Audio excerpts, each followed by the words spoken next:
Hello, Tom. Today I welcome Tom Evans, Wizard of Lightbulb Moments. And that always makes me laugh, Tom, I have to admit. An author of, quite a prolific author now, Flavours of Thought, Planes of Being, Art and Science of Lightbulb Moments. And this is my second interview with Tom in 1 year. And that's because of how prolific he actually is since I last spoke to him. You know, you've not only found the time to release a programme called Bending Time, which at the end I'm hoping we'll talk about, but also you've found time to write and publish a rather unplanned work, which was called This We Know, haven't you, Tom? I did. It's been an amazing year, and I think that's actually, it's a product of bending time, to be honest with you. So it's amazing what we can get done when we put our minds to it. It is fascinating, isn't it? And you're on a bit of a journey at the moment to make the esoteric exoteric, and your books show your kind of exploration and the enabling of others to kind of expand their awareness of what is going on. Can you explain that progression that you've been on for us? Well, my background is engineering. I'm an electronic engineer by training, and from a boy, I've just always wanted to know how things work. So I used to take radios apart and televisions apart, and but when they were broken, to try and fix them, you know, I'd say, don't get the TV repairman, and I'll have a go at it first. And I just explored. I wanted to know how that magic worked. You know, how you can get an image from one side of the world to another with no cables in between. And so I studied electronics at university, got a dream job at the BBC when I left university, so I became quite an expert in all things televisual. And I guess that just progressed, you know, because when the internet came out, I got involved with the internet from a technical point of view. And in my mid-40s, when, like most people, you have this sort of, I wouldn't call it a midlife crisis, but I'd call it just a change of life, you know, and just a reassessment of perspectives. I kind of thought there must be more to life than this, because I worked pretty hard. I've always been a hard worker, and built 2 businesses up and sold them, and got a little bit of disillusion with the corporate world, and I never had that sort of major turmoil. But I went on holiday and I wrote a book by accident, and that catapulted me into not only being an author, but being an author's mentor and a writer's unblocker. But it did more than that, because it was the very nature of how the book came in that I felt I had to research, because again, I didn't plan to write it. It just came in, and I started to study the state you get into when you're in the zone. So what did I do to allow that flow to come in? And I found that all of these practices, let's say from Eastern mysticism, like meditation and mindfulness, could actually be used for real practical output. And I'm an engineer, you know, so I want things to work. So the thought of, you know, meditating for 10 minutes every day, 20 minutes every day, to me was a complete waste of time, because there's no practical output from it. But when I found that taking that time out actually got you into the zone, and you not only saved that time back, but generated things that you were beyond your own mind, then, you know, I've made the meditative practice a daily part of the day now. And so, and I've taught how there are different types of meditation that get you into different types of zones. So that's the journey, I think, and it's still going on. And so many people, you know, that I meet who, you know, work in the corporate world, or even just live in this world generally, meditation is so difficult for them to do, and so difficult for them to comprehend about how it will benefit their life. Now, how's your work currently reflecting what's happening in the wider consciousness at the moment, and the changes that are happening around us? Because there's significant changes happening around us, isn't there? Yeah, well, we're in this kind of, I guess, what many people think might be a cusp couple of weeks. We've got the 12th of the 12th of the 12th coming up this week, and we've got the 21st of the 12th coming up. And obviously there's been lots of speculation about what that means. Personally, I don't think the date itself is significant, because the dates are man-made, and they don't really exist outside our own consciousness, although they're obviously collectively they might just bring us together so something happens. That's more important than the date itself, just that the date acts as a trigger for lots of people to get to a certain level of consciousness or a certain level of awareness. And there'll be lots in the press over the next few weeks, you know, about Armageddon and Ascension and all this sort of stuff. But I think generally it's a more subtle trend than that. I think what's happening is that we've got this great communication network now, so if something happens of some significance in the world, then it can be translated and transmitted around the planet fairly quickly, either over traditional media or social media. And so our awareness of things, our collective awareness of things, is increasing. And therefore, if something comes about which is of earth-shattering significance, let's say, let me pull something out of the ether which is just a little bit off the wall, and I'm not suggesting this is going to happen, but it might happen, is that it's generally announced that we're not alone in the universe, for example. So that would take about 2 seconds to ripple around the planet now, if that news was to break, wouldn't it? Mm-hmm. Yeah. Whereas even 100 years ago, that might take 3 or 4 days to ripple around the planet. Yeah. So any news is pretty much instantaneous now in our awareness, and even if it's I don't know, the winner of the X Factor, something of maybe not too much significance apart from just to Simon Cowell and the winner himself. I'm not going to comment on that. Or maybe I am. I think that's a whole different conversation, Tom, to be honest. About significance in this world. Exactly. So, but how's your work reflecting and that what's going on? Because I get a sense that, and I'll talk about it from my perspective because I've read a number of your works now. I almost feel like I'm being trained to deal with what the changes that are happening, and to be able to deal with them far more effectively with your work.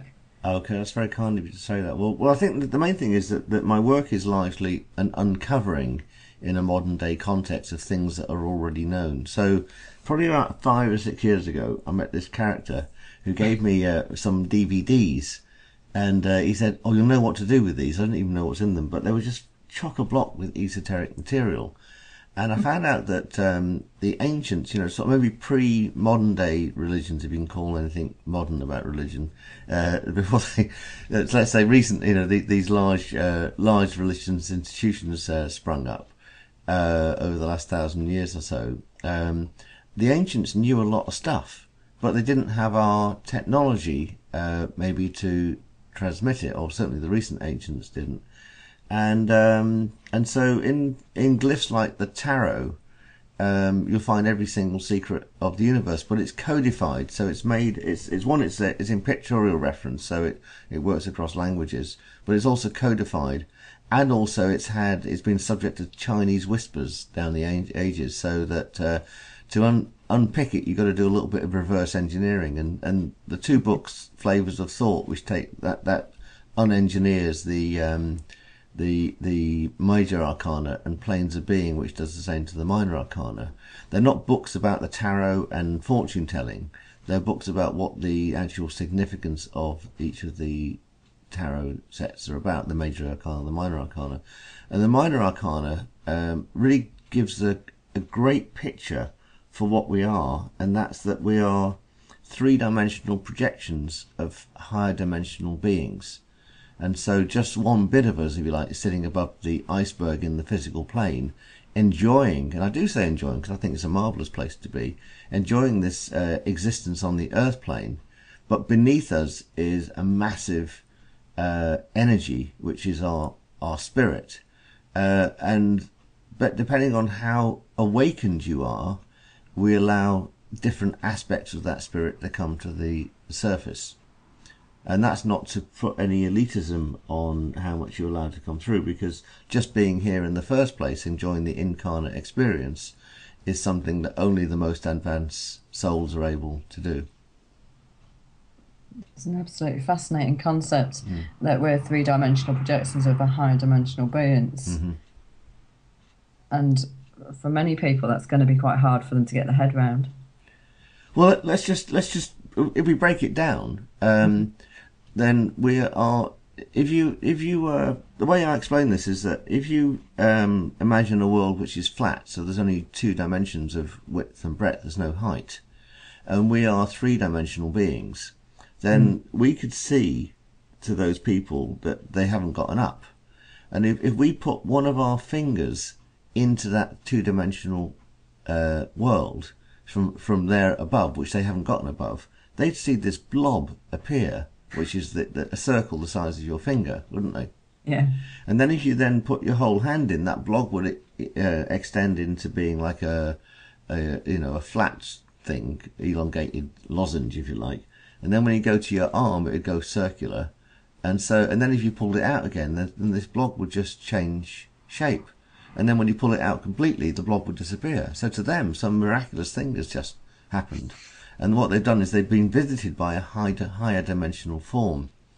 And then if you extrapolate up one dimension from us, which is about all we can really imagine, to be honest with you, the rest is conjecture and speculation, is that a higher dimensional being to us would look at our dimension of time and not see it, and see that it was an illusion to us.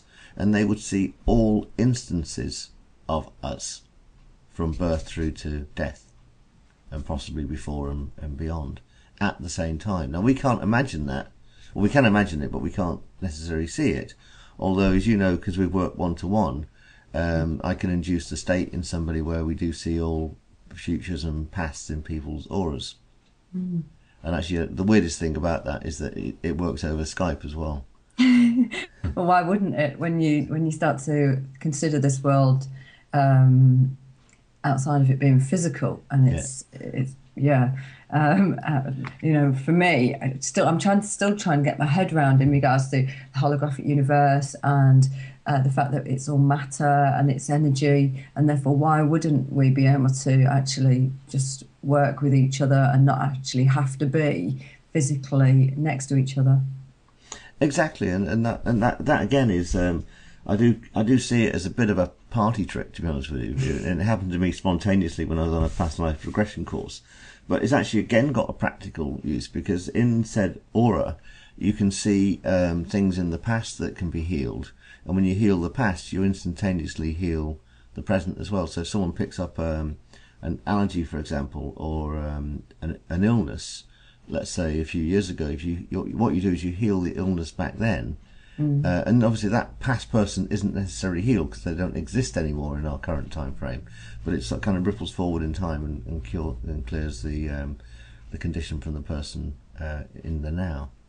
And similarly, you can do things with entanglement in the future. We can project out an ideal version of us that we'd like to be and aspire to, and then you can get entangled with that person and then events in your life seem to happen that magically walk you towards being that person.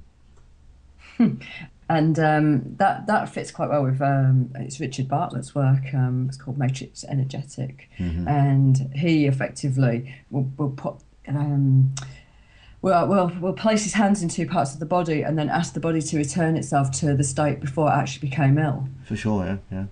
And previously I would really have struggled with that, but actually now I can see, fundamentally how that can actually happen. Yeah, and what's really interesting is with this Jack Richard and myself and any other healer that's out there, is that we don't actually do the healing. It's the mind of the person that does the healing, and we just act as catalysts, but we haven't got any magical powers. And I know this for a fact because 10 years ago I couldn't do any of this, so I'm not a born healer. And I just know that these are things that can be taught, and it's not that to have these so-called powers you have to be born with them, if you know what I mean. So each one of us walking around the planet can be our own healer and everyone else's healer, which is quite phenomenal. What you think that might do to our annual pharmaceutical spend? We're far more powerful than we actually realise, aren't we? And actually, to be honest with you, I used to be quite angry at the church for suppressing all this, but I realise that they've actually played probably quite an essential role. In retrospect, we'll look back at what they did for the last 2,000 years and say, well, actually, they kept us safe by bottling up spirituality and administering it only on a Sunday, let's say. And that's quite interesting. Someone pointed this out to me some years ago, that in Catholic and Christian churches, most of them are built on the 7 chakra system, and the priest stands at the 5th chakra point and keeps the masses down and says, I will tell you about spirituality, but the altar and the tabernacle, which represent the third eye and the crown, only I will walk up to them and dispense those things. And you notice that only I is largely a bloke as well, which is just nonsensical these days, isn't it? Now let's talk about This We Know, which is your book that's happened kind of by accident. Oh yes. And let my audience understand exactly, what is This We Know. Well, it's an accident. It's a happy accident. I didn't plan to write it. In fact, when I went on holiday, I'll give you the dates because the chronology I think is quite important. I went away on holiday on the 1st of September, and I took a copy of Planes of Being with me because what I do know is I get is with print on demand. It's actually really cheap to get a copy of your book printed. So I hadn't released it to the world, but I just got a copy printed, and I thought I'll read it when I'm on holiday, relax, and I'll see not necessarily spelling errors, but ways I could phrase things better and explain things better and that sort of thing. So that's my plan. That I'd spend 2 weeks generally having a holiday, and then in the odd hour I'd just read a chapter a day or something like that, and by the end of it I'd have a proofread version or a sanitized version of Planes of Being. The universe seemed to have a different plan because on that 1st of September, I got a text message from a psychic medium saying, "I've got a message for you." I said, "What do you mean you got a message for me?" By text this was. He said, "I've just been given a download of this poem specifically for you. And she said, "Could I have your permission to send it to you?" I said, "Well, of course." So she sent me this message, and it kind of described me. Maybe we'll share it somehow on the broadcast or a link to it. It described my journey as being the secret man, and just about to come to the fore. I didn't really give it any more thought, but I did think it generally applied. Anyhow, on the 3rd of September, I had just a bit of a light bulb moment. I was watching my lovely partner snoozing on the sofa, and I just wondered how many other people were asleep right now, and then if X number of people were asleep, how many of those would be dreaming? And then you think, well, of all the people that are awake, how many of those are not necessarily that awake? So I wrote this, what was just a little blog really, about that thing, about 300, 400, 500 words. And that turned out to be chapter 3 in the book. And then every day, that just got me going. And every day, every morning when I was supposed to be doing this proofreading, we sort of just have breakfast, lounge around for a couple of hours reading, and then pop out on holiday, I just wrote another thought piece. And at the end of that month, I had this big talk where I was at Sadler's Wells Theatre talking to loads of journalists.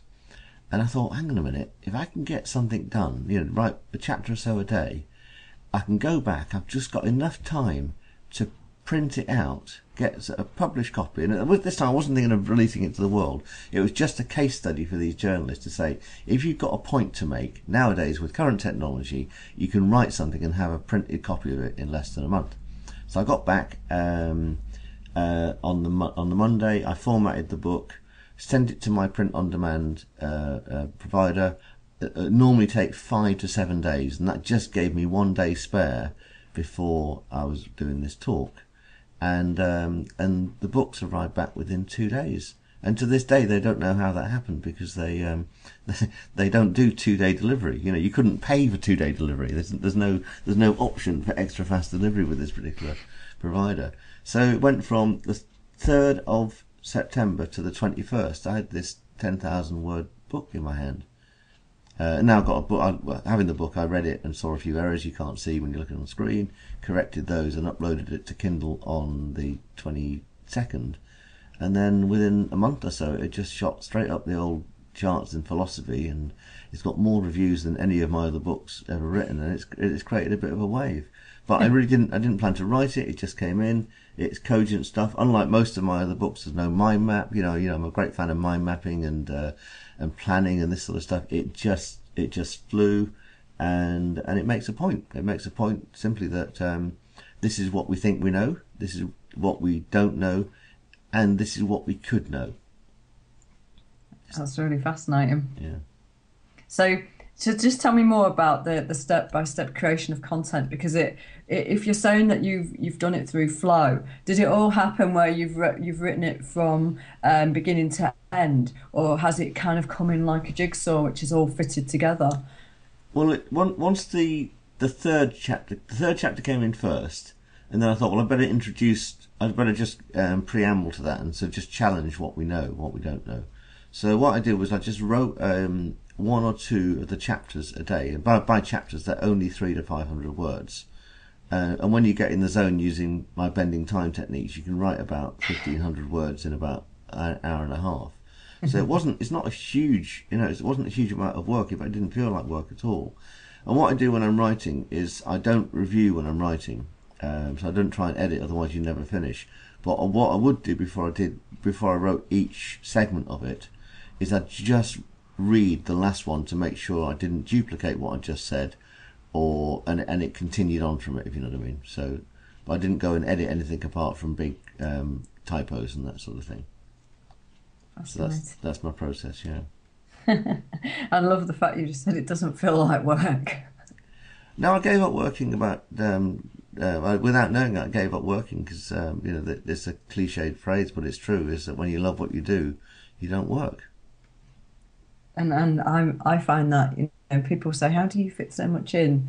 And well, part of it I say I've done bending time, but the other part is basically as you start to truly do what you want to do and love doing, it never feels like it's hard work from that moment onwards. Exactly, yeah. And then if you do find something is hard work, it's kind of the universe just saying you shouldn't be doing that anymore.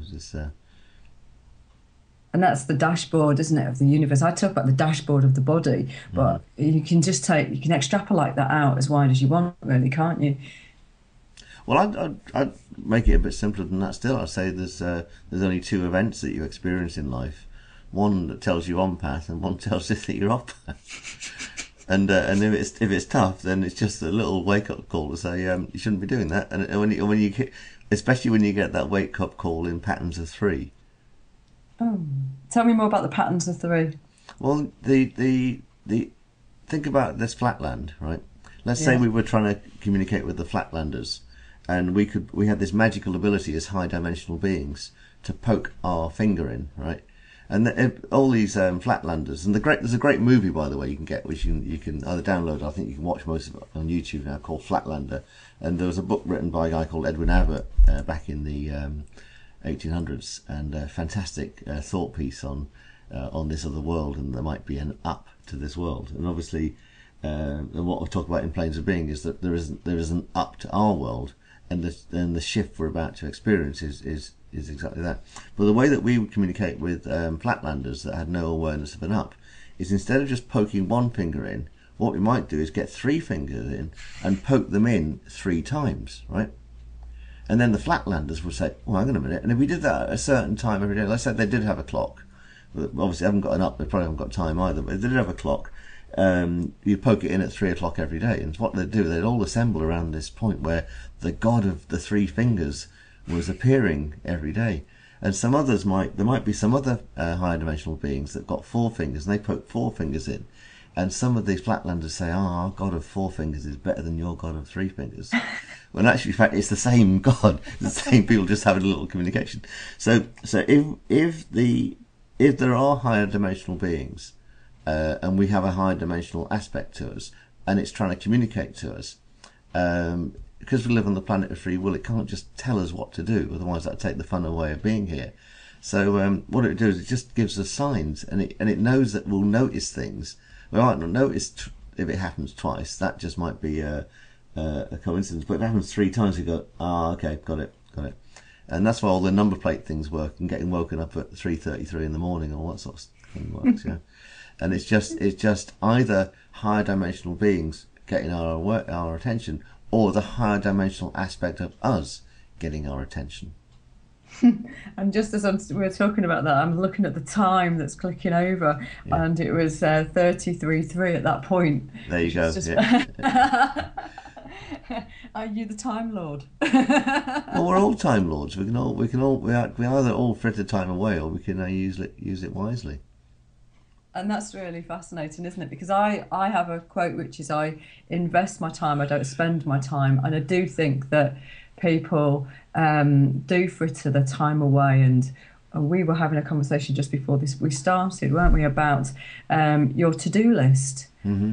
And how you actually focus on what you love. Do you want to just expand on that a little bit? Yeah, I've got it's one of the 60-second time tips. So people that do the Bending Time program, automatically they get signed up to the 60-second time tips, which is every 2 weeks, just a 1 minute nudge about how you think about your relationship with time. And I've got a to-do list sitting in front of me of things that I'll do when we finish this this conversation. But it's just today's reminder of things I must do. And I've actually ordered them in the order that I love doing them. So I've got it's really a to-love list, right? And so it's things I love doing, and I put the things I least love doing down at the end, if you know what I mean. But they will get done today. They're just bits of admin and things like that I've got to do. But also, the way to segue into a to-love list is to start a to-don't list. So just every day you write down 3 things that you don't want to do, or you're not going to do. And all of a sudden, they start to vaporise, so you don't have to do them anymore, which is just fantastic.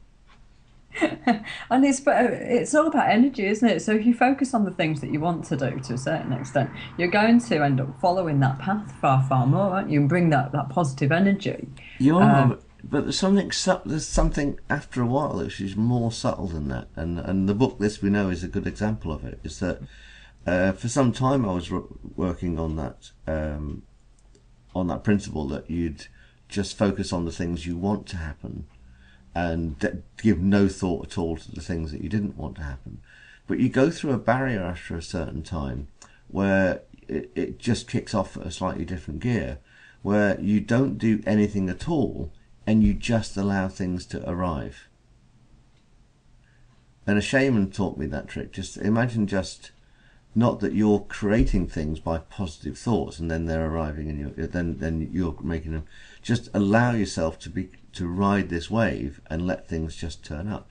So I let This We Know turn up, and and obviously I've got physical action of writing it and physical action of publishing it, but I'm letting things happen with it that I wouldn't expect. And a good example of that is this morning I noticed that one of the readers of This We Know has written a blog based on This We Know, so inspired by the book. And she said, this book inspired me to write this blog. And so it's creating a bit of a wave out there, which is none of my other books have ever done. But in some respects, what you're talking about is a huge leap of faith for some people, isn't it? To just allow. Yeah, and there's, faith is, if there's one aspect of religions, I love the idea of faith. I abhor the idea of dogma and control, but the idea of faith and just allowing things to turn up and being faithful to people and having faith in other people, I think is something we've perhaps lost that we should really treasure. But also, do you think there's, that leap of faith is stopped by the fact that control is such a big thing in our society, and fear in many respects? So it stops people from having that ability to just allow themselves to almost go with the flow.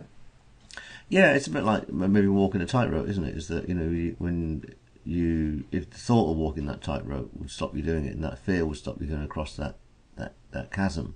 But once you're on the tightrope, and if you've got one of those poles, what happens when the wind blows slightly? It actually forces the tightrope walker further onto the wire, so they become more stable, not less stable. And there's probably a bunch of equations in physics that prove all of that. But it takes a certain amount of bravery just to take that first step on the wire. But obviously, tightrope walkers, what they do is they walk a tightrope at 6 inches off the floor first, don't they? Yeah. And they get good at doing that, and they do it inside in a gymnasium somewhere with no wind blowing, and then they might go outside and let the wind blow and this sort of stuff, and you just build up and up and up, and then you do it on a bicycle or a unicycle or that sort of stuff. By the way, I'm not advocating that you do this, and I certainly wouldn't. And I've got much too much fear to do it other than 6 inches off the ground. But I'm just using it as a metaphor. I didn't realise that actually, that physics would keep you on there. Yes, yeah, so that pole, if you think about it, right, it extends way either side of the tightrope walker, and is weighing them onto the pole, right? And so long as when the wind blows, it sort of their body reacts to it in a certain way, it will actually keep them more stable than less stable. unless they're sitting in a hugely windy, so that they would actually be very calculating about how much wind that they could cope with, as they walk across the tightrope. taken that away now. That whole specialness about that. No, they're still pretty special people, and I would not do it. So no, you can get me up there. That and parachute jumping, I just don't. I just can't get my head around it, to be honest. Why you've got to put yourself in that position? Why get out of a perfectly good plane unless it's crashing? Yeah. Yeah, it's a bit like a lottery. It's almost asking for trouble, isn't it? I just get that sense.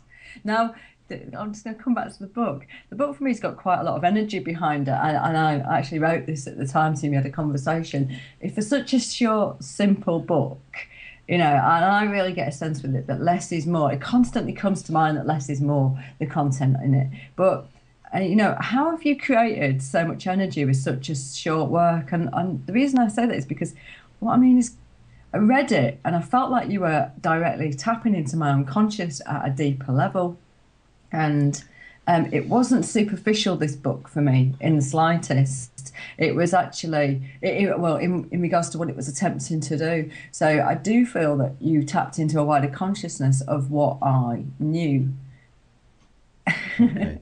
Well, maybe can I answer that question at two levels? I'll do a left brain version of it and a right brain version of it, and then we'll maybe mix the two together. So the first is, I write using hypnotic language. So one sentence might convey about 3 or 4 meanings, and hypnotic language also gets the reader entranced. So one of the things I teach on my courses and with people I work with one-to-one is how to write a book that's unputdownable, because it sets up loops in the reader's brain that they say, oh, I'll just read another chapter, I'll just read another chapter, I'll just read another chapter. And you're inducing them into trance, and that's a trainable, teachable technique. Now, I do it unconsciously, so I don't have to sit down and think, oh, I'll just write some hypnotic trance suggestions into the work, and embedded commands and Erickson language and stuff like that. It's just the way that I write, and I've always written like that. In fact, I wrote like this before I went on a course on hypnotherapy, so it's always been my style. So that's kind of the left brain explanation of it. But the right brain explanation of it is that when I wrote my first book, 100 Years of Ermintrude, I was in a 747 flying across the Atlantic in floods of tears about this book. And there weren't tears of sadness, because it's not a very sad book. But I found out later that I'd been touched by the angels, and this book was gifted. And it really was a gem of a book, because I didn't plan to write that book. And when you get that connection with the angels, and let's just renormalize what that means. That's the connection with these higher level beings, if you like, which could be a higher level version of us. And higher and lower, by the way, are relative in these terms, because, as I said to you before, being an incarnate being, you've got to be a pretty sophisticated, advanced being to learn how to incarnate into matter. So higher doesn't mean it's higher, it just means it's higher dimensions than our 3 dimensions. Whereas in our 3 dimensions, the actual higher dimensional being may be existing. If that's not too complicated and too hypnotic. So I do apologise if I've lost anyone there. But anyway, so when this sort of work comes in, it's coming from a different source, and what happens is that you, as you said, you tap into that source as well, just by the very nature of reading it. And there's something again that's slightly more subtle, which will now just connect the 2 hemispheres together, is that if you look at the lines between the lines, the blank lines between the words, what I insert there is intent. So there's intention behind the book, which might not be necessarily expressed in the words, and what you pick up on is the intention. So basically, your place when you're writing it, and apart from the energy that's flowing through the actual words themselves, fundamentally what you're also doing is creating a more holistic energy around it in regards to where you want it to go with the reader. Yeah, so let's say you get the physical book and you pick it up, just holding the book, you'll start to pick up some of the intention will leak into you. And I found I could do this by accident when I wrote my book Blocks, which is about getting rid of writer's block. some people said that they didn't read the book because they just read the first chapter and they were so unblocked that they had no time to finish the book off. And it's not a very big book. There's no point writing a big book about writer's block, because if you've got writer's block, you won't have a long time to read. But the intention is so powerful in that book that it will free people up, that just holding the book and reading a little bit of it is enough to free people up. And the whole intention piece is really quite interesting, isn't it, in regards to not just your book, but actually application wider in regards to our life. Yeah, because the intention behind the book, if you read the book, is that I'm not advocating that we all live an ascetic spiritual life. I'm advocating that we live a very hedonistic life, but in a ethically and moral context, and that we're actually, for the first time in our existence, there might be slightly too many people on the planet at the moment. There's 7 billion people, but also we've got the smarts to either do something about controlling the level of people on the planet, which we've never been in control of that before, reducing it potentially, but I'm not even advocating that, or even working out how 70 billion people can live on this fantastic planet without raping and pillaging it. So the level of awareness that we've got, and going back to that earlier question about 2012, all things 2012, it's just that collectively now we're getting to the point where we know we can make a change, and then what happens is collective intention kicks in, and then we make the change. And the metaphor that is largely spoken about there is this idea of the 100th monkey, where if you've got on an island 100 monkeys that learn out how to use a twig and put it inside a tree and get honey out of it, then it's been reported that monkeys on a separate island also pick this up. They pick up the sort of morphogenic field, as Rupert Sheldrake would call it, and they learn how to do this.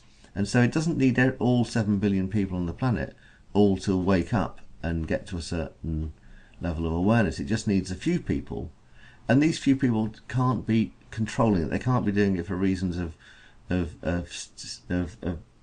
you like, abusing the people that haven't got the awakening. And that's why this movement isn't going to be a national movement or one that comes from any particular religion. It's just going to be enough people waking up, and then everyone else will shift. But in time, it's not going to happen overnight. But something much more subtle than that is under play as well, is that not only will we create a shift on planet Earth, but we'll create a shift that ripples across the cosmos as well. What do you think that shift's going to be? I think we're going to get a new up. So I think that what's going to happen is, if you think about, if you had a square in flatland and you wanted to make that square, give that square another dimension, you'd go to the corners, wouldn't you? Mm-hmm. And then you'd extrapolate from the corners and you go up, and then you create a cube.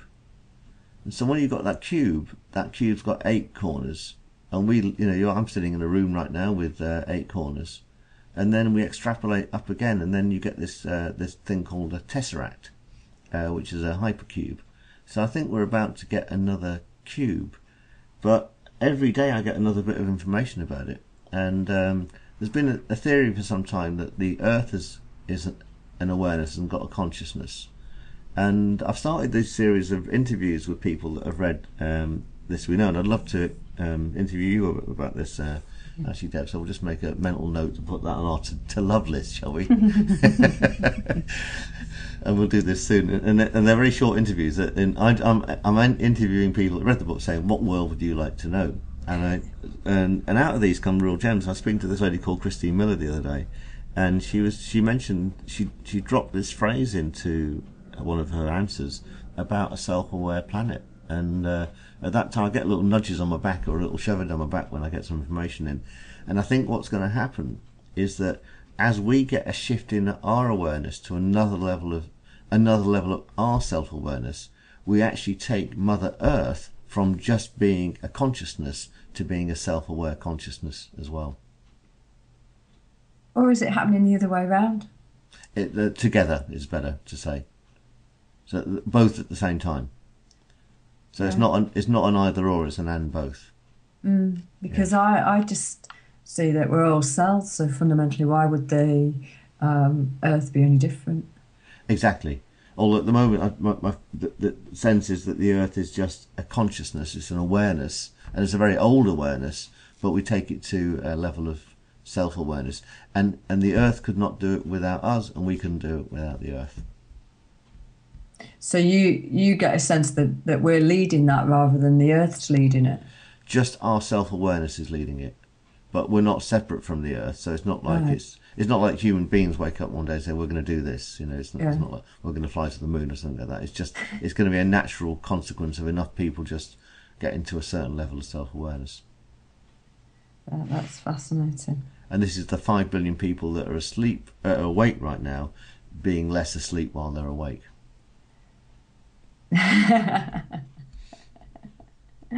And talk to me about this dream state, because you talk about that whole push-pull in the dream state, and are the dreamers creating reality for the actual non-dreamers at that point? Did I say that? Is that the way it's actually said? I'm not sure. I don't. If it was implied, then it's a message. It's a subtext message. I think that's one theory, that the people that are dreaming create the reality. But I think what happens is again probably a bit subtler than that. Again, I think that the dream state is when we're actually dreaming, and the book. I do a little bit of simple maths in the book, and it may be incorrect. And one of the things I say at the front of the book is that the author is human, makes mistakes, and that's part of the game. So if anyone sees a fact in there that's wrong, then it makes the point as what we think of as a fact might not be a fact. And also we can put things into urban myth like the function of left and right brain, and then everyone assumes they're a fact when in actual fact that they're not right at all. So let's talk about dream states. So 7 billion people on the planet. I worked at, let's say that people sleep for 7 hours out of 24. So if you multiply 7 by 7 divided by 24, is that right? I don't know. Anyway, I worked out 2 billion people must have been asleep on the planet at any one time, and out of those 2 billion people, about half the time you're dreaming, so 1 billion people must be dreaming. Yeah. And in the dream state, what happens is you get reconnected back with the astral planes, or the higher dimensions. And I think that what happens in those states is that you get information coming in, so you get sort of wisdom and knowledge coming in, but you also upload what you've just learnt. Right. And I've always thought that as a kid. So it's almost like there's a memory bank, there's a universal memory bank, and we can't hold everything in our memory. So what we do in our dream state is we just upload everything to our memory bank, and then we can access it through in the waking state, if you know what I mean. Mm-hmm. So you can program your dreams. So you can program. So I can program a dream to dream up the next chapter of a book. So you can use that sort of dream time to be productive, if you know what I mean. Yeah. And so dream time, there's a bi-directional conversation between you and the collective consciousness, where you either upload your stuff or you're downloading stuff, or a bit of both. Then in the waking time, you then go and experience that the physical world, pre-uploading it 1 or 2 days later in your dream state, which is why often in your dreams you get little snippets of what you've experienced in the daytime. And without this connection with source, we become ill pretty quickly. So people need their sleep. You need that sort of time to recover. Yeah. But then when you're awake, there's levels of awakeness, as we know. So there's people that might be daydreaming. There might be people that are very intent on a certain task. So in that urban myth thing, where the left brain does the detail and the right brain does creative, you might have people that are just wandering around in a dreamlike state in their right brain, or people that are doing this left brain detail task, like working on a spreadsheet or something. But when you then do a task which has got both hemispheres working together, you end up in another state again. And it's in this state you can do all these wonderful things like healing and creating and that sort of thing, and where time itself takes on a slightly different quality as well. And so that's a heightened state, if you know what I mean, where you've gone to another level of awareness. And there's a state or two beyond that as well. In fact, it's fair to say that there's going to be an infinite number of states where you also connect into other mind centers in your body, like your heart mind and your gut mind. And what you can do is you can actually take control of your heart, mind, and gut mind, rather than being reception centers, if you like. You know what I mean? They can also be generative centers. So you can send healing out from your heart center, and you can do all sorts of things with your gut mind in terms of how we use it in intuition, and how also we create. I'm going to pause here because there's some information coming in about the gut mind which I need to process, but it's something to do with.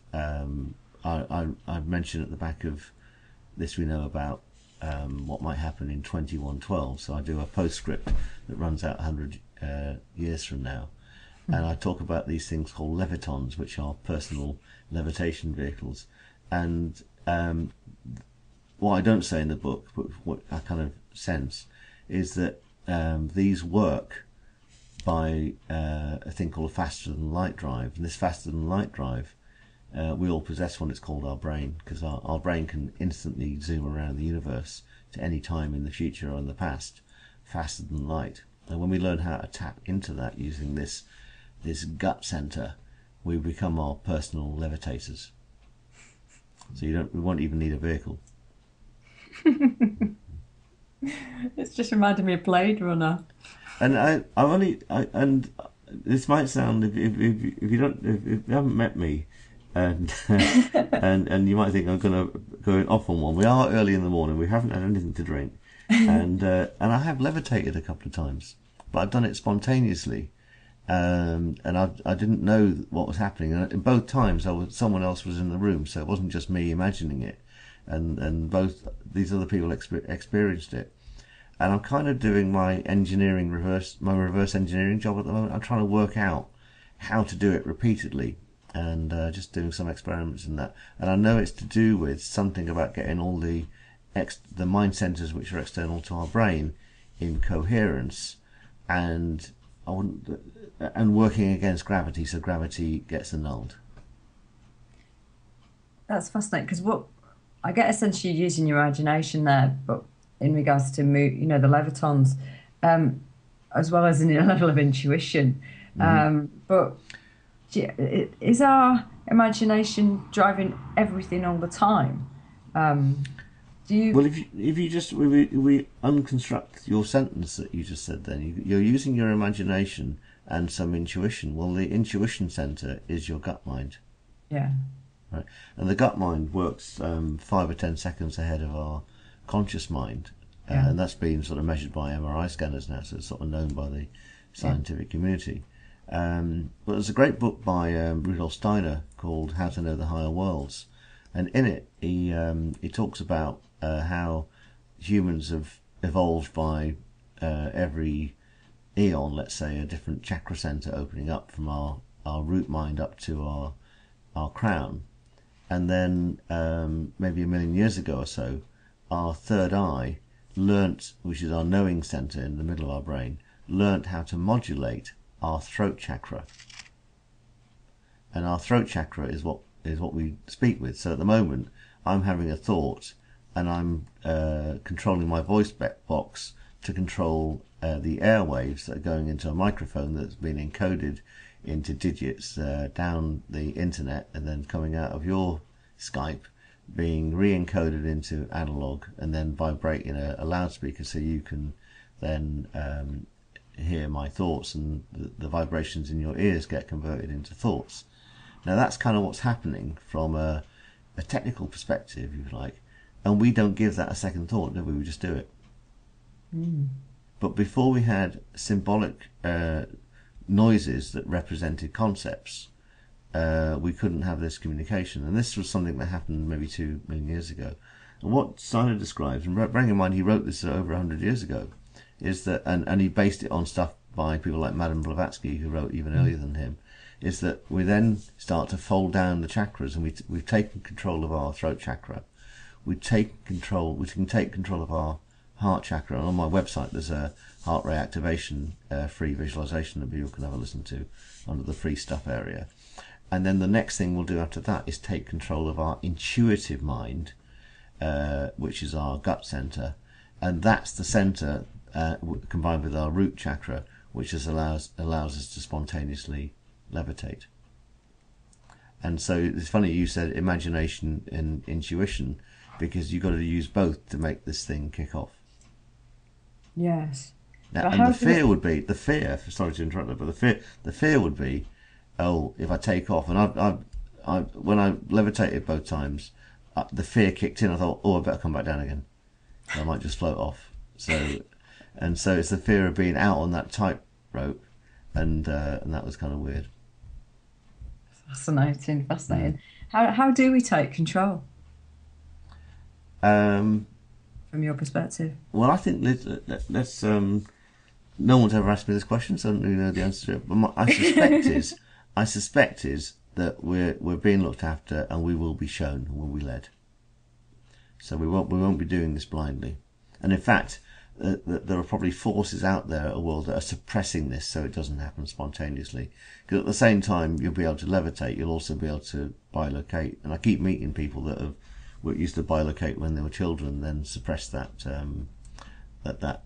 faculty, if you like, because we have to do all of these things ethically, don't we? Yeah. Yeah, and so there's at the same time there's a general awakening. When we get new skills, we have to also learn how to use them wisely. So I suspect that what's been happening is that these powers have been suppressed from, let's say, a higher level spirit perspective to protect us. Yeah, I get a real sense there's a lot more knowledge out there. It's almost feels a little bit fractured amongst lots and lots of people, over the years, and it feels to me like there's this whole push-pull going on, and whilst it collectively is brought together. Yeah, so the last thing I would do, for example, is think, I don't wake up every morning and think, I must do this levitation thing, so I can then start a levitation school and make loads of money out of it. I'm aware of the power, I'm aware of how it can be used, and I'm aware that it will come in good time, and that there'll be a time when it's right to do it, if you know what I mean. So the last thing you do when you get any of these powers, because the first question everyone asks you when you get these super sensibilities is, why can't you just predict the lottery numbers? Yeah. And if you can levitate and bilocate, then I'm sure people can think of all sorts of things that you could use them for good with, but there's lots of bad things or nefarious practices you could get up to if you were so minded. Yeah. And I think that kind of that loop of these powers being used for ethical reasons is something we'll understand maybe in 50 or 100 years' time. Fascinating. Now, in the first chapter of the book, you talk about humanity asking the question, why are we here? And that's just the ultimate question, really, isn't it? And you refer to people believing they live in the Goldilocks zone, which it's not too hot, not too cold is the whole phrase. And I do love that phrase, but can you explain what you mean by it?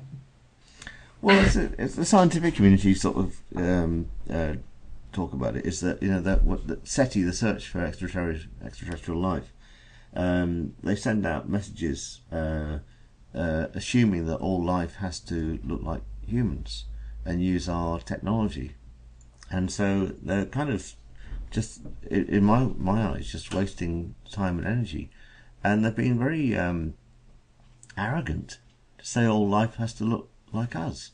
So if you look on this planet, we've got octopuses with 8 arms and starfish with 5 arms or legs. So why does everything have to have 2 eyes, 2 arms, and 2 legs and look humanoid?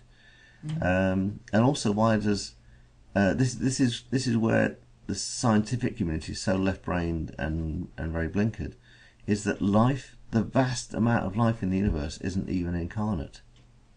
So there are beings on every single planet, and every planet is a consciousness, and there are things. Well, let's not even call them beings. They might not look like us, they might not walk like us, but there are intelligences on every bit of matter in the universe and in every star. But it doesn't speak English, it doesn't have 2 eyes, and it doesn't look like us necessarily, or even want to talk to us. Right, so there's another big arrogance, which is that somehow we're that important that everyone wants to speak to us. And actually, probably the rest of the universe, they leave planet Earth alone for a while. They can get on and do their own thing. But actually, the kind of information that I gleaned from various sources, that this is quite a special planet, and that's why they call it the Goldilocks zone. It's a planet which is a heaven.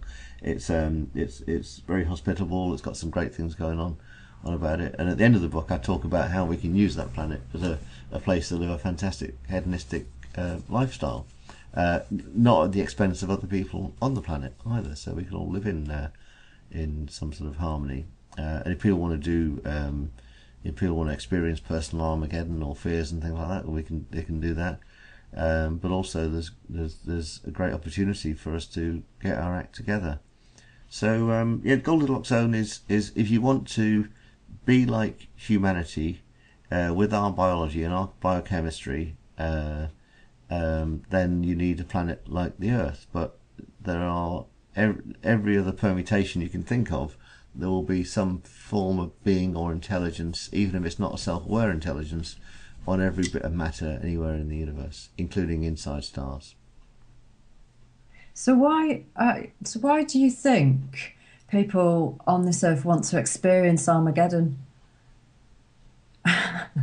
No, some do. I'm not saying all do. Yeah. No, but I'm just the question is why from your perspective, if we can create a hedonistic lifestyle, and I do believe that if you follow what you love, you can create your reality of that. Mm-hmm. Why do you think some people want to experience Armageddon?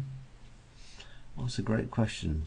I think it's because we've agreed to be separated from source out of all the planets in the universe. Is that this is one where we've agreed to have the widest separation and forget the most of where we come from, and by doing that we have the most incarnate experience, and we can come back with the most amazing information.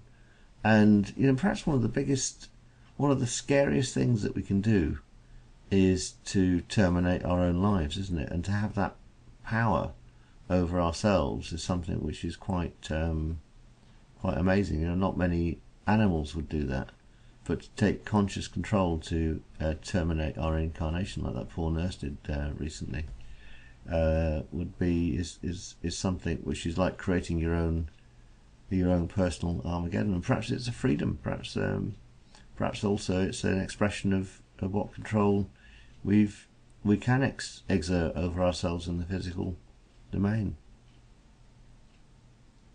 I don't know if that's answered the question, but you've set me on a route of conjecture. It's interesting, isn't it, about the whole conscious control, and for me, it's almost like that whole rebellion side. The sign on the packet of cigarettes that says "smoking kills." It's almost like a hypnotic draw, mm-hmm. And it's not particularly that you want to do it; it's just that you do it because of almost taps into that whole rebellion side. The whole, that, like you say, about the fact that you can do that. Therefore, why shouldn't you? Yeah, and if you believe that death isn't final, then you just want to experiment with what it's like to play that game, perhaps, for this incarnation. But I think there's something else which is kind of interesting, is that there's a concept known as the duality, and the duality is one that we live in this physical world, and then there's a sort of other world which is suspended or just behind it, if you like, which is the spiritual world, and then we conjecture the spiritual world might have certain levels and that sort of stuff, but these are just conjectures. And so if you generate, let's say we generate the knowledge to, as we had done, to virtually double our life expectancy. So people alive now could live to 120, 130 years, whereas 150 years ago, then the average life expectancy was about 55. At the same time we've generated that ability, we also have the opposite of that, and we have the ability to live half the life expectancy. Mm. So I've been playing recently with the flavours of thought, and some information came my way that the flavours of thought talk about different types of thought, and if you've not read the book, if you're listening, there's generally three levels of thought as described by the major arcana of the tarot. And what I do with the book is deconstruct that. We have our conscious mind thoughts, which are things like making a decision or discriminating and that sort of thing. Then we have our unconscious mind thoughts, and these thoughts are things that emanate from our gut mind and our heart mind. They're more like feelings, like intuitions. And then we have our ethereal thoughts. These are thoughts that come externally, like perceptions and the like. And the information that was shared with me recently was that if you just have ethereal thoughts, they manifest in unity, whereas if you experience the other thoughts, they will always manifest in duality. And that doesn't mean, so let's say you decide that you're going to, I don't know, win £1,000 or something like that, or £1,000 is going to come your way. Then at that time, £1,000 doesn't come its way from somewhere else. Now bear in mind, this is just a theory. Whereas if you were just to perceive as opposed to decide, you're going to perceive when that £1,000 arrived, then it can arrive without it not arriving, if you know what I mean. And this idea of duality is one that's kind of wrapped up in quantum physics, that you have a particle and non-particle, and it kind of scales up into our reality around these sort of tangible things, if you like, or inverted commas tangible things. So the idea is that just to sit into that space where we notice and we let arrive and we observe, we can actually experience the duality in a more unitary sense. What do you think would happen if people truly started to interact with kind of the time and space and with their conscious awareness far more? I think that's when we can start to we get another leap in terms of what we can do in the physical plane. So if you think about what we're doing right now, the fact we're having this very conversation, it would be unimaginable to someone even 100 years ago. Unimaginable. We haven't got video switched on because we both live a distance from the exchange, and the bandwidths aren't there.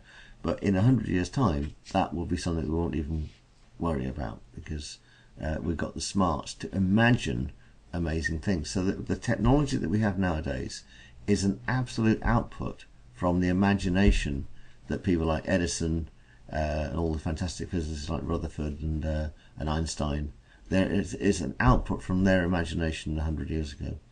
So the point of the book, as we know, is that let's start imagining now what we'd like to have in 100 years' time, as opposed to, with the knowledge that what we can imagine will come to fruition, as opposed to maybe people like Einstein and Rutherford and H.G. Wells and Edison. Theirs was a hope because they were still learning about how much control we can exert over the physical plane. So imagine then that they had not only the foresight to come up with their products, but the foresight to imagine the world they'd like to create. And obviously people like, there were some great philanthropists, you know, going back to the Henry Ford and that sort of stuff, and the people that run the cotton mills, you know, but some of them were doing it just to earn lots of money, but some of them were doing it to give employment to people so they can have a better life, you know. So the idea is that what we imagine now, if we're more conscious about the actual act of imagining, then we can create something which I know is a great cliche, but a world which is really our oyster. Let's just imagine no poverty, let's just imagine no hunger, let's imagine no war, let's imagine not being reliant on drugs. And there's a piece on the news this morning about changing the drug law. At the same time they're trying to wean people off drugs like heroin and that sort of stuff. The numbers of people that are addicted to prescription drugs is huge. You know, they're always popping a pill. I was with some people over the weekend that just every day they think of having a painkiller and never think to actually deal with the source of pain. Never think that in their hands is the best painkiller they possess. Their hands can generate healing energy. But in many respects, people have given away that responsibility and that true understanding about their own capability, haven't they? And you know what? You need to lose something in order to find it. So that's no bad thing. And again, you know, when we lost our innate spirituality by giving the power to the priests, if you know what I mean. That was, I used to be quite an anti-religious young person, but now I realise that, like all these things, it was just a phase we're going through. And it wasn't the priests necessarily being morally corrupt. Some priests are very good people, and others aren't. But not whatever side of the fence they sit on, they were just playing a role. And it's fascinating just to come back to what you were saying. For me, I feel that some of this technology has taken away our innate being, because, I remember reading about tribes who, they would go out and hunt, and the women back at where their camp would be, they knew when they'd caught the animals, so they would be ready, and that would be done very much by telepathy, not so much, they didn't have phones or anything then, so they knew they would be getting all of the other food ready. Yeah, but again, that's something we have lost.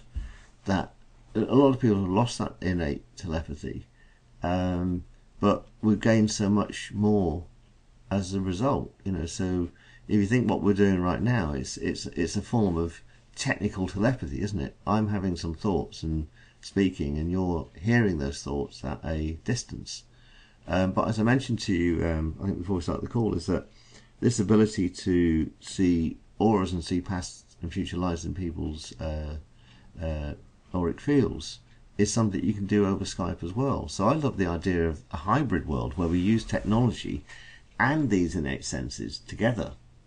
So that means, if you think about it, then from a healing perspective, the laying on of hands needs someone to be in the room, doesn't it? Yeah. You'd think, right? But if you can see disturbances in the auric field with a person in front of you and at a distance, then that means that without burning any fossil fuels, then we can also heal at a distance. In the same way that surgeons are controlling robots on the other side of the planet and stuff like that. So what we can do is we can create this hybrid world where we've got technology which serves a function, and we use some of these innate skills, and we get this 1 and 1 + 3 = 3 scenario. And you say in the book that people don't actually know their upper limit of their capability. If they did, what do you actually think our world would be like with all these hybrid sort of technologies? Well, if you had the idea of extrapolation, so 10 years ago, if you met me 10 years ago, you'd meet the same sort of person, quite affable, we would have a great conversation, and I think we met through business networking, didn't we, through Entrepreneur Circle. I know they don't call it networking, but I'd call it networking because it's brilliant networking. And if we met 10 years ago, you would have met a bored IT consultant, but we would have been had a pleasant conversation, right? And within 10 years, I can do things that I couldn't even imagine 10 years ago, right? And in another 10 years, I know I'll be able to do things that I couldn't imagine then. So there cannot be an upper limit to this. But all the things we can imagine now are things which are in our, if you like, in our mythology. And the fact that they're in our mythology means that we also used to be able to do them as well. So I wouldn't like to answer that question, because in answering the question, I put on a limit. Yeah. Does that make sense? Absolutely. Yeah.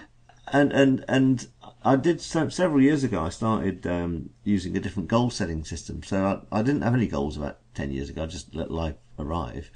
And then someone introduced me to SMART goals. And I think SMART goals are better than having no goals at all. But now I don't think they're that smart at all. And that means specific, measured, achievable, realistic, and timed. So if you want something to happen, you say, well, it's got to be, let's be specific. So I want to sell 10,000 books or something like that. So that's specific. And I can measure that because on Amazon I can see my book sales. And it's achievable because, I can imagine there are more than 10,000 readers out there that want to read a book. Is it realistic? Well, it depends what time scale I put on, which are the timed elements. So let's say I want to sell 10,000 books in the first half of next year. That would be a SMART goal, wouldn't it? Right? Yeah. So, but the problem with that is that's limited by my imagination, because I can imagine that happening, right? And my experience to date says, well, I've not sold 10,000 up to now, but I've sold 1,000 books. So my experience tells me that jumping from 1,000 to 10,000 is something I can probably do. And if I put my mind to it and jump up and down on the internet and social media and this sort of stuff and do the odd book signing, in 6 months next year I can have 10,000 books sold. So what if the universe has got in mind that I sell 1 million books, or 2 million, or 20 million, right? So my SMART goal, because when you become a good manifester, you can manifest everything. You also manifest the opposite of it as well. So you manifest the limit. So you'd say, I'd manifest 10,000 sales, and I wouldn't get 10,001 sales. So right now, I use learning-based goals, and I want to learn what happens when you become a bestseller, and as a result of that best-selling, the earth shifts on its axis. I want to learn what happens when that happens. I love that approach to goal setting, because I've had a real issue with goal setting for a long time, which is that it forgets the journey to get to that point. So in effect, it doesn't. You know, I've worked with coaches over the years, and they are so focused on you achieving the goal, actually they forget that the life has to be enjoyable on the way. Yeah, now I always write a book a year. I've written a book a year for the last 7 years now, and I thought Planes of Being was my book this year. And if I limited myself to I'll just write that book and I won't write another book, the book, as we know, would not even exist. So for me, there must be quite a wide section of the population who, by putting in boundaries, are actually missing out on a side of life that could be endlessly expanding for them. Correct. Yeah. And we live in an infinite universe, so why not enjoy what that can bring for us? Yes. And that's just got me. It's kind of got me thinking in regards to, if that's what they're doing, and we've got people who also are creating Armageddon for themselves. It's kind of like, how many people do we actually need to almost tip this over, Tom? I've heard all sorts of numbers. One that it's the square root of 1% of 1% of 7 billion, which is about 144,000. But I think some of these numbers are limiting in themselves.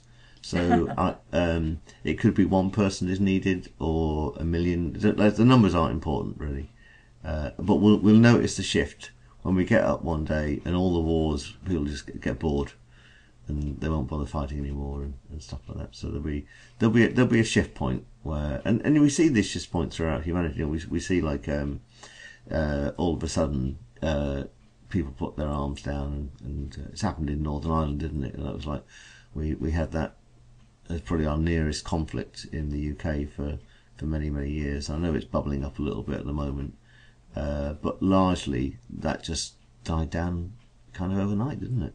Mm. Yeah. But behind it we have to recognise that it was never a war. It was always a drug it was two warring drug gangs about who controlled the supply, using everything else as a front. And behind every war is a backstory, isn't there? Well, as always, yeah. There's far more to it, and normally it's the same people on both sides behind. Exactly, sides. Yeah. And so it's more important that the reason for the backstory disappears as opposed to the war, if you know what I mean. Yeah.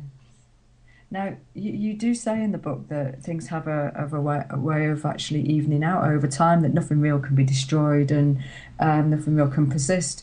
Can you expand on that for me? Well, the Earth came from nothing. So 4.5 billion years ago, the Earth didn't exist, and in 4.5 billion years, it won't exist again. So it's from an Earth perspective. If a whole planet can disappear, or in this case it'd be a whole solar system, because the sun will expand and burn itself out, then nothing we can think of in our lifetimes has that much longevity.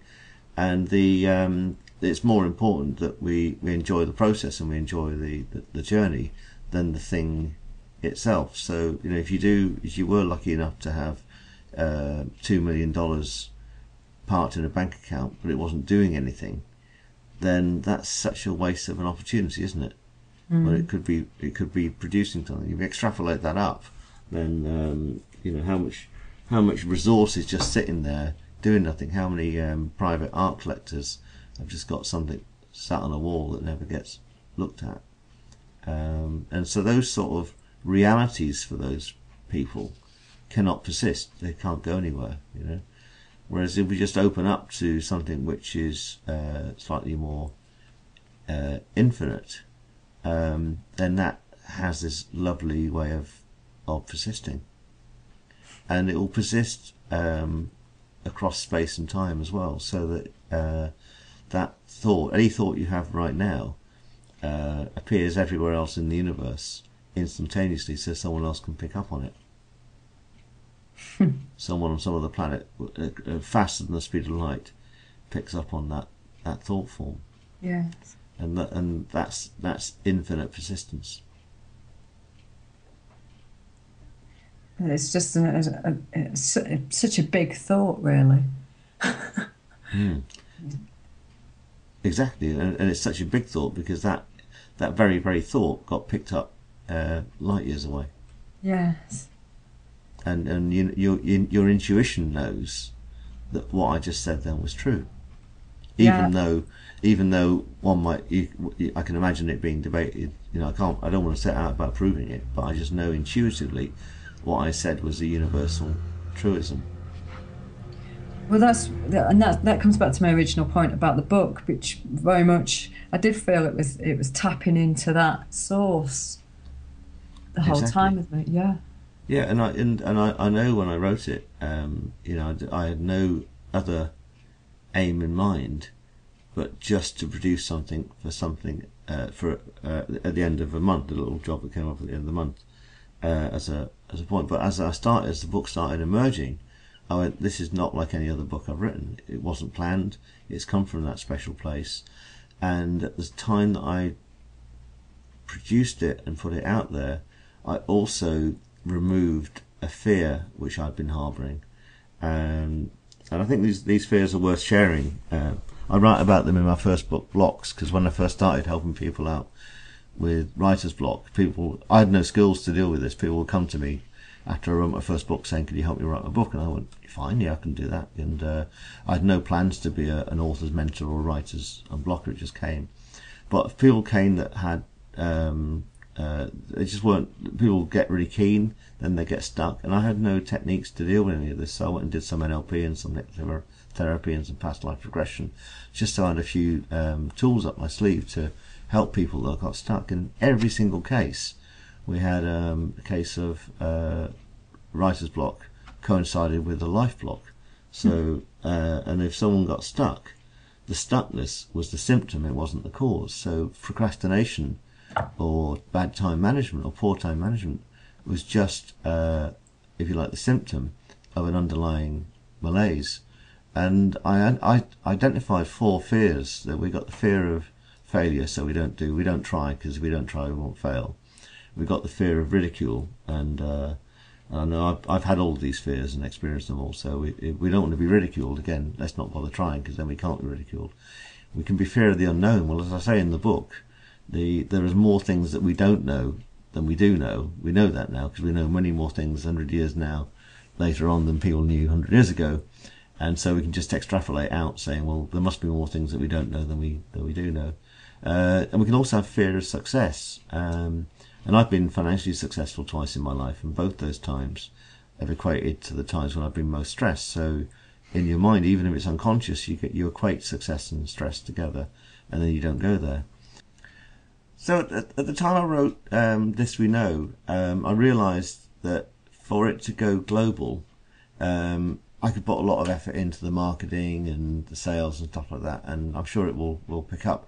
But I kind of realised that if I didn't deal with the fear of magnificence, or the fear of becoming magnificent at the same time, no amount of energy would actually make it succeed.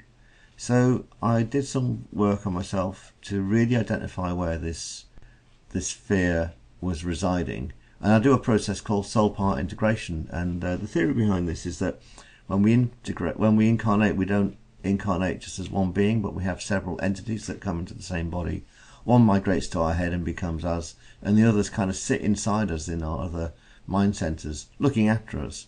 And so, and again, it doesn't matter if this is imagination or if it works, but I know that when I've worked with people using these techniques, some pretty fundamental release occurs. So I use this technique on myself to identify where this fear of magnificence was residing, and I let it go, and then specifically I then brought in another intelligence to replace it and work with me. And since then, things are really taking off. So again, it doesn't matter if it's imagination or if it's real. You know, that idea about nothing unreal can persist, and nothing real can be destroyed. But it's certainly having a great effect, and think the word's getting out there now, and the book's getting some great traction in the market. And is that genuinely about just asking yourself the right questions to actually get to that bottom point of what it was that was causing that block? Yeah, I think it's being very aware. So, you know, when you say something, how real it feels, what center it's coming from, knowing your minds, knowing if you're really in love with something, knowing if something is on your to-do list because you feel guilty about not doing it, or whether it's on your to-love list, or if you shouldn't be doing it, to consciously put it on your to-don't list and keep it on your to-don't list. So it's knowing your minds and being kind of tuned in, and then spotting the signs. Because let's say my suspicion was that fear of magnificence was holding me back, and I had to remove it in order for something to go forward. Then if the going forward didn't happen, either that wasn't it, or there's another underlying fear I got to look at as well. Now, you talk about change throughout, and obviously you've been through quite a significant change to have enabled this book to... Has it become a bestseller? No, it won't become a bestseller until someone else calls it a bestseller. It was in the top 10 of philosophy books in Amazon UK, and what happens, I've noticed, that people get their books to, you know, the top 10 or number 1 in an obscure group on one bit of the Amazon site, you know. So and you notice how many number 1 bestsellers there are out there, right? And so you can't use a false stat like that to claim bestsellerdom, if you know what I mean. That should be a word, isn't it? Bestsellerdom. So I'm only going to call it a bestseller when someone else calls it a bestseller, right? And or someone else calls me a best-selling author. To me, if you write a book and one person reads it and they make a change in the world because of your book, that is a best-selling book, because it's a book that's sold, that's produced the best outcome. Fascinating. Now, I was just going to say about change, because every 7 years you say a new version of us arrives, and basically, so we go through constant change, and you use the metaphor of a bridge to talk about change within the book. Can you just talk more about this for me, this metaphor that you use? Well, I think the metaphor of change and the idea of it being every 7 years is something which we're kind of, I think we're kind of hardwired for it. You know, the idea that we gain self-awareness at 7, and then by the time we're 14, we start to gain our independence, and then by the time we're 21 and we've done our schooling or our college, then we launch ourselves into the world as whatever we are. And from that point on, when you're 21, before 21, you're just Deb or Tom, aren't you? And then I became a broadcast engineer. So, you know, if someone says, what do you do, or what are you become defined by your job. And then by the time I was 28, I became the managing director of my own company, and by the time I was 35, I'd sold that company, and by the time I was 42, I became pissed off. I became officially, I was still running a company, but in a managerial role. And it was a bigger company. So all the time it was a bigger and bigger company, and my role just changed. But in my mind, I became officially a board IT consultant, right? And so you define yourself by that. But also, if at each of these 7-year transitions, you don't do something about it, I think then you get into a regressive state as well. So if by the time you're 49, you don't fully open up your crown, then the chakras start to close down again, so that by the time you're 54 and 63 you can start to develop dis-eases, if you know what I mean, right? And so many people, succumb to diseases in their 50s, and I know people that have retired and then died a couple of years later after their retirement, after they got no function.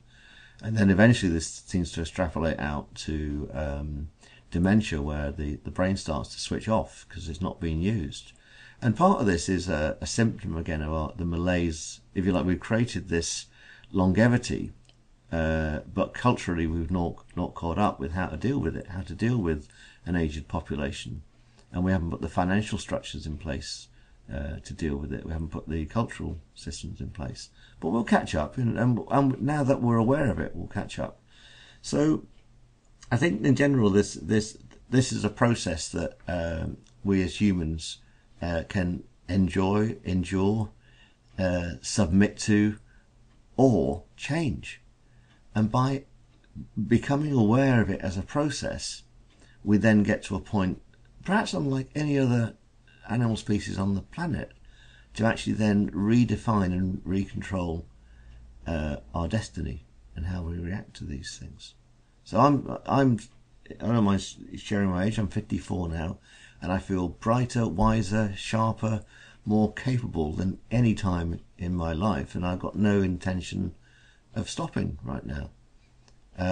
I've got an intention to slow down. I'm experimenting at the moment with changing the speed of time the other way, and seeing what happens when, rather than changing the speed of time so you get more done in less time, I'm just having a few months where I'm doing less things, and I'm noticing I'm just controlling my relationship with time and playing with my relationship with time. And I spent a week last week doing very little, and ironically getting loads done. So and you have a program called Bending Time, and and about it is basically a new slant on what is an old concept for me about time management, but it really is a new slant on it. Do you want to just kind of talk about that in more detail, because the whole changing time and playing with it is quite key for you, isn't it, to enable you to actually do as much as you do? Well, potentially, but it's only mindfulness. I mean, it's meditation in another form, really, but it's practical meditation.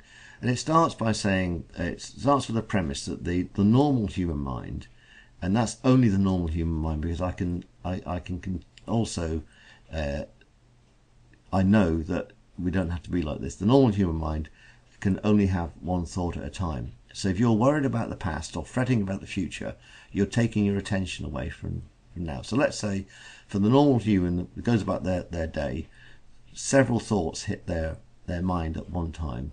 What they're going to do next, what they've just done, and those two types of thoughts will take them away from focusing on right now. So that makes you only 1/3 efficient of where you can be at any particular time. Then, so the first module of Bending Time deals with clearing blocks that hold you back and setting learning-based goals, so you can just forget about the future, because you know the perfect future is just going to arrive. And it's going to be a better version of the future than the one you would have put in your so-called SMART goals. So that's what the first bit of Bending Time's about. Then I move more into sort of teaching meditative techniques, and significantly, by slowing your breathing down, your perceived passage of time will change. Your perception of the passage of time will change. And a good example of this is tortoises breathe about 4 times every minute, and they live to about 140, 150. Elephants breathe about 8 times every minute. They live to 80 or 90. And humans breathe about 12 to 15 times every minute. And our natural longevity, pre-sanitation, pre-medication, pre-technology, is about 50, 55. But with our smarts, we've extended that over the last 150 years or so to 70 or 80. But if all you do is breathe slower and breathe with your diaphragm, then you'll find that your perception of time changes, and you get more done in less time. And theoretically, you might even live longer too. And then I play with left and right brain. So talk about how the left brain experiences things in time and in space, and the right brain experiences things everywhere and everywhere else. And that's a much better description of how the two hemispheres function than this idea that the left brain is logical and the right brain is creative. We know now that there are bits of the left brain that are creative, and there are bits of the right brain that are logical. But it's kind of true for most people, not everybody. The left brain sort of sits in space and time. The right brain sits outside space and time. Known incidentally also by the ancient Greeks with their gods of Kronos and Kairos. And Kronos is the god of the physical world, and Kairos is the god of the heavens. And so it's a more accurate description of our brain as being not just a generator of consciousness, but also a receiver of consciousness. And when we become really, really productive, when I write things like This We Know, when you wrote your book, in fact, Dev, as well, is when you've got your left and right brain working together in harmony. So that's the third module in Bending Time. The fourth module deals with being out of time and jumping outside space-time completely, tapping into future memories, sending messages backwards in time to yourself, and a few other esoteric goodies. So it's fun, it's exploration, teaches meditation if you've never meditated before. And I'm really, really proud. I've just found this fantastic new site called Udemy, and which is fantastic for online course delivery. I've just migrated it over to the Udemy site last week. So if you want to experience it on your technology anywhere in the world, iPhone, iPad, you name it, then I've just done that last week. In fact, that took no time at all as well, which is kind of interesting. And for me, that would be the fact that you've got into the flow, but basically. But is it more than that? Yeah, because this is a great. I don't mind talking about this because it only happened last week. Is I had a really full week last week, and 2 clients cancelled, and normally you get worried about that, wouldn't you? Oh, blimey, that's what's that going to do to my earnings at the end of the month? Or you might think, oh, they're just 2 people just cancelled. What am I putting out there that people are cancelling sessions? They both had 2 completely different excuses, but you can imagine if you're in the wrong mindset how you could take things like that personally, couldn't you? So I'm going like, okay, what else am I supposed to be doing then, other than these 2 client sessions? And then this email came in saying, we've just got this new online training platform. Would you want to be one of the first instructors and have a guest account there? And I went, I think so. Yeah, thanks very much. And have you got any existing course material you'd like to migrate? I said, yep. So all of a sudden it's up there, and I'm trading in dollars as opposed to pounds to a database of people I didn't even know existed. I know, it's great, isn't it? And I ended up not putting just 1 course up there, but 2 courses last week, and I'll start producing some more courses. So it means that same time that I could have spent working one-to-one with people, I can now work one-to-many, having spent the same time. Do you think that if we all practiced living as you do, which is in regards to the way we think, the bending time, what could we, do you think people would realise how powerful they are, and actually, it would be a complete game changer?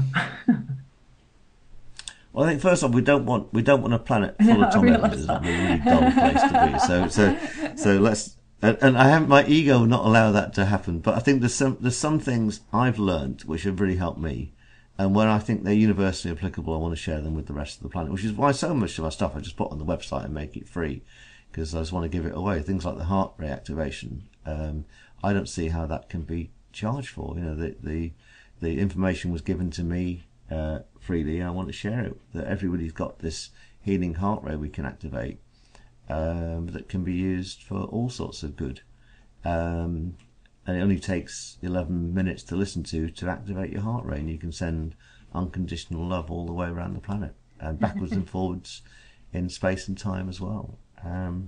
So I think there's certain techniques that are really good. I think we can slow down. I think the fact that I think we got the smarts that we don't need to commute as much as we need to do anymore. We can do more with less.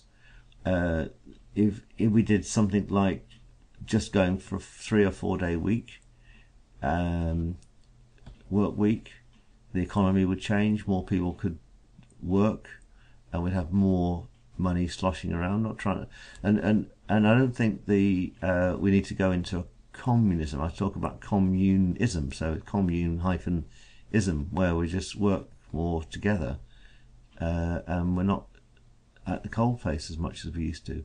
And this is a trend, because I think 150 years ago, people were working 6-7 day weeks, weren't they? And then we got the weekend, and then we get dressed down Fridays and things like this. So what's wrong with having a don't go to work Friday? And I'm sure that if I'm not an economist, but I'm sure there's an economic model where we all don't quite earn as much, and it all goes around in the economy a little bit more. I'm sure that would work. I'm sure it will. When we spend all these billions of pounds on the Olympics, we had a great Olympics, but I wonder how much of that stuff went back into the pockets of people in the UK that were gainfully employed, and they pay tax on that, and they go and buy things with that. So, large expenditure does go back into the economy and leak back into the economy in some shape or form. Tom, what do you have planned next? So what I have planned next is I'm doing a set of interviews with people that have read This We Know. I want to start a meme going around the planet, and I want to interview people about the world they'd like to know, and then for us to collectively start to define the world. I've got a book I'm thinking of writing next year, but on the basis that every time I think I'm going to write a book, another one arrives that might not be that one. And it's about how we access the 8 corners I spoke about earlier. So how we go to the 8 corners of our space, and it's a chapter in Planes of Being called Leaving Cubeland.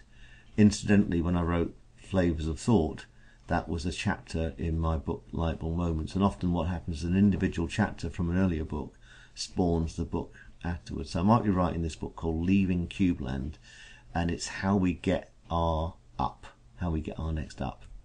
But I'm actually doing it also. All my books are practical because they're if you like, me writing up the work I've been doing. So I've been doing a bit of that work already with people over this year and on myself. So I will continue that work. But I suppose the real answer to that question is I'm just going to allow more things to arrive. Tom, this has been absolutely fantastic talking to you as always. I could talk to you for hours and hours on end. Can you give your contact details, your website details, so that my audience can actually get in contact with you? Yeah, probably the best website is www.tomevans.co. That's not .com or .co.uk, it's just .co. And then that's got like touch points to all the other web presences. My Twitter moniker and Facebook moniker, the name is The Bookright. So that's like playwright, but with a book in it. And I think you put Tom Evans or This We Know or anything into Google, I appear pretty much all over the place. So yeah, that'd be, and I always follow back, always respond, and I love interacting with people because I know one thing for sure: I don't know everything, and I only get to know more by experiencing more. Thank you very much.